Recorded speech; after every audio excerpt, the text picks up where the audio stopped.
Hola chicos, en este video vamos a ver la razón de cambio de una función cuadrática. Vamos a comenzar con este ejemplo, el cual dice que un punto se desplaza en el plano describiendo el lugar geométrico correspondiente a esta función que está aquí. Obtén la razón promedio de cambio y considera 10 valores entre -2 y 4. Si ustedes recuerdan, ya aprendimos a hacer esa razón de cambio con una línea recta. Entonces aquí tenemos ahora para una función cuadrática, la cual es 2x cuadrada menos 6x más 3. Entonces aquí lo que tenemos que hacer en esta tablita es identificar valores numéricos para x. Nos pidieron que estuvieran en un cierto rango. Ya está aquí elegidos entre menos 1.5 y 4. Y si se fijan, van de 0.5 en 0.5 avanzando. ¿Sí? Entonces, pues al igual que en el ejercicio de la razón de cambio promedio, pues tenemos que sustituir esa x en esa función. Entonces, sustituyendo aquí, por ejemplo, el 2 por menos 1.5, menos 6 por menos 1.5 y más 3, obtenemos este 16.5.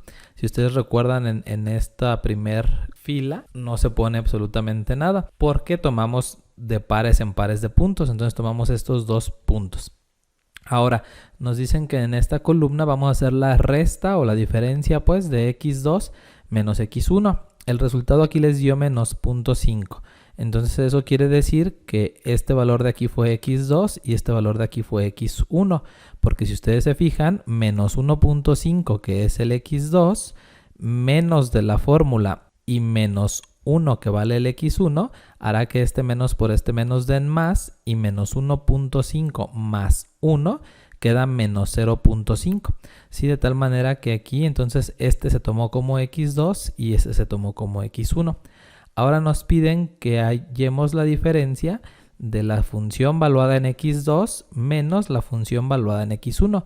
Aquí tenemos la función valuada en x2, que es 16.5, y aquí tenemos la función valuada en x1, que es 11. Entonces la diferencia entre ellos, 16.5 menos 11, nos da de 5.5. Y lo único que tenemos que hacer en la última columna es de dividir. Hay que dividir esto que está aquí arriba, que es esta columna, ¿sí? En este caso el 5.5, entre esto que está acá abajo, que es esta columna, en este caso menos 0.5. Entonces, si ustedes dividen 5.5 entre menos 0.5, el resultado da menos 11, que es este de aquí. De esa manera, pues tendríamos que continuar haciendo las diferencias de cada uno de estos. Eso se los voy a dejar a ustedes para que lo continúen. Lo interesante que vemos aquí es que en esta última columna, en el ejercicio de la razón de cambio promedio para una línea recta o para una función pues lineal, aquí nos daba siempre el mismo resultado. Ahora, como podemos observar, aquí dio menos 11, acá menos 9, acá menos 5, menos 3, menos 1. Está dando valores distintos en cada par de puntos. Entonces aquí les pone pues que, como podrán observar, esos valores no son iguales. Y les preguntan, ¿a qué se debe esto? Si para una función lineal sí resultaron iguales. Y bueno, la respuesta la podemos encontrar a la hora de graficar. Si nosotros observamos la gráfica de esta función, pues resulta que es esta de aquí. En las gráficas pasadas, pues lo que resultaba es que era una línea recta tal vez así. Entonces lo que había de diferencia entre un punto y otro, pues siempre era lo mismo aquí y acá, es decir, esa pendiente que nosotros sabemos se mantenía constante, cosa que no sucede aquí. Si nosotros tomamos este punto y este punto, por ejemplo, y tomamos una línea pendiente, pues tendremos este valor como pendiente. Pero ¿qué tal que se nos ocurrió tomar este punto de aquí y este punto de acá?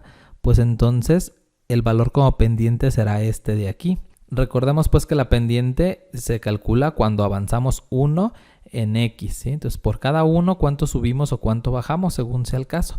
Entonces en esta situación pues la pendiente va a cambiar porque estamos trabajando con una función cuadrática. Además dice que para responder esa pregunta necesitamos recordar el concepto de la secante, que ustedes ya lo saben. Y una recta secante pues no es otra cosa más que la recta que corta a una función por dos de sus puntos o que pasa por ellos. Miren, por ejemplo, en este punto P y en este punto Q pasa esta línea esta que es secante a esta función, ¿sí? Entonces, entre ellos podemos tener una diferencia de valores de x y podemos tener una diferencia de valores de la función, de lo que vale en la función en f de x. Entonces, con eso podemos calcular una línea que es secante a esa función, y lo que estamos calculando en ese valor promedio pues realmente es esta secante, la pendiente que tiene esta línea secante, y no lo que realmente tiene la función, puesto que esta es curva y no la pudiéramos calcular como tal. Entonces pues podemos decir que cualquier recta que pase por P y Q, cualesquiera que ellos sean, mientras P y Q estén dentro de esa función, pues será una secante a esa curva, y esa secante tiene como puntos P, x1 y f de x1, y como punto Q, x2 y f de x2 respectivamente, ¿no? Y la pendiente de esa recta secante está dada por la diferencia de las f's entre la diferencia de las x, que era lo mismo pues que la pendiente de la fórmula que ustedes ya conocen, que es y2 menos y1 entre x2 menos x1, solo que ahora pues en el eje de las y's tenemos f's de x, por esto eso se convierte en f de x2 y esto se convierte en f de x1. Me voy a regresar un poquito a la gráfica para explicarles lo que dice aquí. Dice que este cociente proporciona un promedio de los valores de las pendientes de las secantes trazadas entre P y Q. Se puede considerar como la razón de cambio promedio de la pendiente de la secante entre dos puntos de la curva. Es decir, si nosotros aquí tuviéramos muchas líneas secantes que tocaran estos dos y todos los puntitos secantes que nosotros quisiéramos, esta de acá se considera como la secante promedio de esas pendientes. Cada una de estas tendría una pendiente, esas azulitas que dibujé, cada una tendría una pendiente distinta, y la que estamos tomando entre el punto P y Q, considerando como P y como Q, es la secante promedio de todas esas, la cual se considera como razón de cambio promedio de la pendiente de la secante. Veamos otro ejemplo. Dice que para la función f de x menos 2x cuadrada más 8x más 5, obtengamos la pendiente promedio de la secante entre los siguientes pares de puntos. Y aquí nos da para el inciso A entre menos 0.5 y 3, y para el inciso B entre 1.5 y 4. Entonces, armando la tablita, que no es necesario hacerla, sino bueno, para seguir con el protocolo que llevamos, pues es más útil. Ponemos el valor de menos 0.5 y el valor de 3 para el inciso A. Evaluamos ese valor en esta función, es decir, por ejemplo, para el valor de 3 sería menos 2, bueno, sería f de 3 igual a menos 2 por 3 al cuadrado más 8 por 3 más 5. De tal manera que f de 3 es igual a 11, que es este que está aquí. Si ustedes pues pueden comprobar esto, el 3 al cuadrado es 9, 9 por menos 2 es menos 18, 8 por 3 es 24 y más 5. Entonces aquí sumados los positivos dan 29 y el negativo es 18. 29 menos 18 da este 11. Del mismo modo se hace para 0.5, para 1.5 y para 4. Utilizamos los primeros pares para realizar la pendiente promedio, y de tal manera que nos da que la diferencia entre ellos se hace positiva. En este caso este valor lo toman como x2 y este como x1, como debió haber sido ahí arriba, no sé por qué lo toman al revés. Sin embargo, no importa cómo lo tomen, generalmente se considera el valor x2 en una recta numérica como el que está más adelante y el x1 como el que está más atrás. Entonces x2, que sería el 3, menos x1 nos da como resultado 3.5, puesto que es 3 menos de la fórmula y menos 0.5.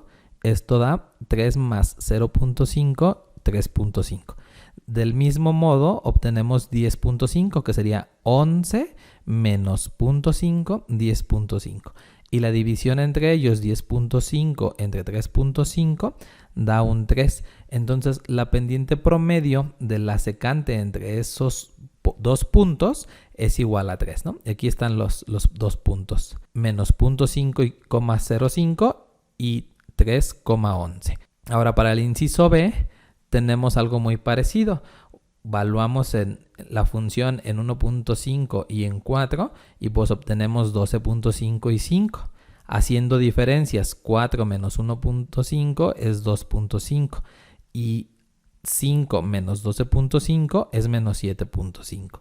La división de menos 7.5 entre 2.5 es menos 3. Entonces podemos darnos cuenta que la pendiente promedio de la secante entre los puntos 1.5, 12.5 y 4,5 es igual a 3. ¿Sí? Esos puntos se forman con esto, ¿no? Aquí está el punto 1 y aquí está el punto 2, que recordemos que el punto 1 hace rato se llamaba P en la gráfica de la pendiente, era X, f de X, ¿sí? O X1 y X2 acá, ¿no? Entonces para la Q era con X2. No importa aquí si es P o Q, lo interesante o lo que quiero que vean es que aquí van las X y luego coma f de X. Entonces cualquier punto que estemos hablando será X, f de X. Ahora podemos ver en esta figura que tenemos dos líneas pendientes. Esta verde es para el inciso A y la rosita es para el inciso B. Si nosotros nos podemos dar cuenta, la pendiente que tenía la del inciso A era 3 positivo. Y como podemos ver, aquí avanzamos 1 en esta escala que va de 1 en 1. Y hacia arriba subimos 3 cuadritos, ¿sí? Hacia la derecha 2 cuadritos eran 1 y hacia arriba un cuadrito es un valor. Entonces estamos subiendo 3. Esto quiere decir que por cada 1 que yo avanzo, subo 3. Vuelvo a avanzar 1 o 2 cuadritos, pues que es la escala de 1 en el eje de las X.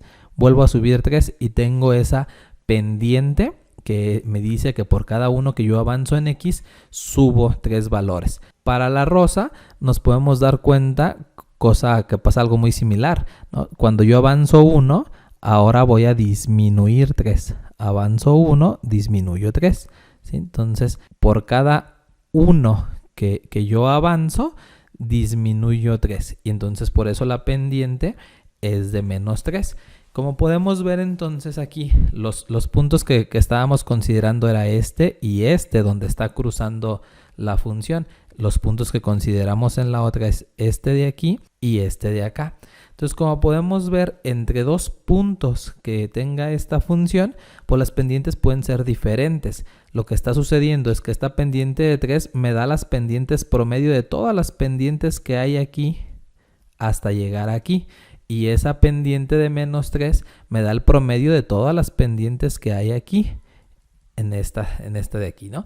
Entonces, la pregunta que quiero que me contesten en los comentarios de este video es ¿qué sucedería si alguna de estas rectas secantes se hace girar manteniendo fijo uno de sus puntos? Es decir, ¿qué sucedería si yo mantengo fijo este punto y hago girar la recta ahora hacia acá o hacia acá, hacia acá, hacia acá? ¿Sí? Entonces voy a tener muchas rectas de maneras diferentes, pero ese punto va a seguir siendo fijo. Entonces puedo tener muchas rectas, pero manteniendo este punto fijo, o igual en el verde, si yo considero un punto como este como fijo y la hago girar, la puedo hacer girar a que toque este o que toque para acá. ¿Sí? A eso se refiere. Entonces, ¿qué sucedería si yo hago girar una de esas rectas secantes manteniendo fijo uno de esos puntos? ¿Qué pasa con todas esas pendientes? Déjenme en sus comentarios qué opinan. Bien, hasta aquí este video. Espero hayan entendido cómo la razón de cambio promedio en una función cuadrática es diferente según los puntos en los que estemos tomando, y esto se debe a la condición propia de la curvatura de la función cuadrática. Hasta la próxima.